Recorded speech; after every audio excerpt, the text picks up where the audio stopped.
வணக்கம் மக்களே, சற்றுமுன் கிடைத்த தகவல் ஒன்றை பார்க்க போகிறோம்.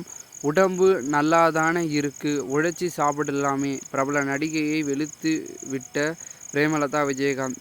தகவல். இந்த ஒரு தகவலை பற்றி தான் நாம் பார்க்க போகிறோம். தகவலை பார்ப்பதற்கு முன்னதாக நீங்கள் நம்மளுடைய சேனலுக்கு புதிய பார்வையாளர்களாக இருந்தீர்கள் என்றால் மறக்காமல் நம்மளுடைய சேனலை சப்ஸ்கிரைப் செய்து வைத்துக் கொள்ளுங்கள் மக்களே.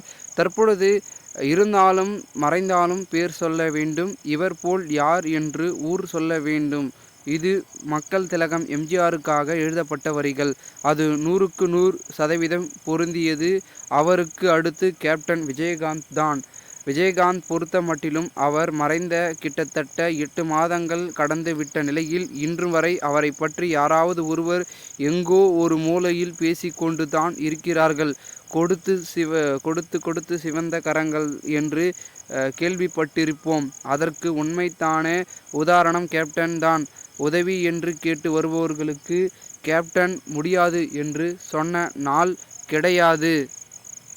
அவர் உதவி செய்த எத்தனையோ பெயர்கள் அவருடைய அரசியல் வீழ்ச்சியின் பொழுது அவருக்கு நிற்கவில்லை என்பது அவருடைய மனைவி பிரேமலதா விஜயகாந்த் அவர்களுக்கும் கோபம்தான். பிரேமலதா விஜயகாந்த் போல் அவ்வளவு எளிதில் கரையா சுட்டியவர் கிடையாது. ஒரு விஷயத்தை ஆழ்ந்து அறிந்து பார்க்கக்கூடியவர். அவரிடம் சமீபத்தில் பிரபல நடிகை ஒருவர் சிக்கி இருக்கிறார். செந்தில் கவுண்டமணி காமெடிகளில் மூலம் பிரபலமானவர். நடிகை வாசுகி டீச்சர் போல் நடித்து கவுண்டமணியை ஏமாற்றி கடைசியில் அவர் பிச்சை எடுப்பார் என்று தெரிந்து கவுண்டமணி கொந்தளிக்கும் காமெடியை இன்று வரை மறக்க முடியாது. வாசுகி சினிமாவை தாண்டி அரசியல் மேடை பலவற்றிலும் தன் முகத்தை காட்டி வருகிறார். ஒரு கட்சியில் சார்பாக பேச வேண்டும் என காசு வாங்கிவிட்டால் எதிர்த்தரப்பில் இருப்பவர்கள் ரொம்ப தரைமட்டமாக பேசிவிடுவார். கடந்த சில மாதங்களுக்கு முன்பு மு.க. ஸ்டாலின் மற்றும் உதயநிதி ஸ்டாலின் பற்றி இவர் பேசி வீடியோக்கள் பெரிய அளவில் வைரலானது.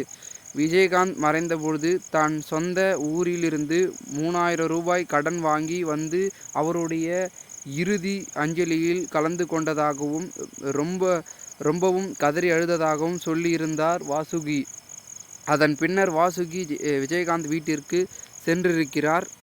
அங்கு விஜயகாந்த் மகன்கள் மற்றும் மனைவி அவரையும் நல்ல முறையில் உபசரித்திருக்கிறார்கள். அதன் பின்னர் பிரேமலதா வாசுகியிடம் உடம்பு நல்லா பிட்ட தானே வச்சிருக்கீங்க, எங்கேயாச்சும் வேலைக்கு போய் சம்பாதிக்கலாம், தேவையில்லாமல் நிறைய அரசியல் தலைவர்களை பற்றி நீங்கள் பேசியதால் தான் உங்களுக்கு இப்பொழுது இந்த நிலைமை என கடித்து கொண்டதாக வாசுகி சொல்லி இருக்கிறார். இந்த ஒரு தகவல் என்பது தற்பொழுது பரபரப்பாகவும் விறுவிறுப்பாகவும் பேசப்பட்டிருக்கிறது. இந்த ஒரு தகவலை குறித்த பொதுமக்கள் உங்களுடைய கருத்துக்களை கூறுங்கள்.